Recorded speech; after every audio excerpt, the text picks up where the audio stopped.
He was the world's richest man, with unparalleled power and influence. Yet he chose to hide his identity as a Michelin chef. To fulfill his grandfather's dying wish, he visited the woman's family for an arranged marriage.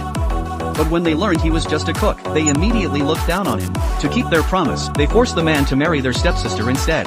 The younger sister, needing to treat her ill mother, reluctantly agreed to the marriage. To maintain his disguise, the man rented a rundown apartment, expecting her to reject him. Surprisingly, she accepted willingly. She even accompanied him to a grand banquet. There, they encountered her arrogant elder sister.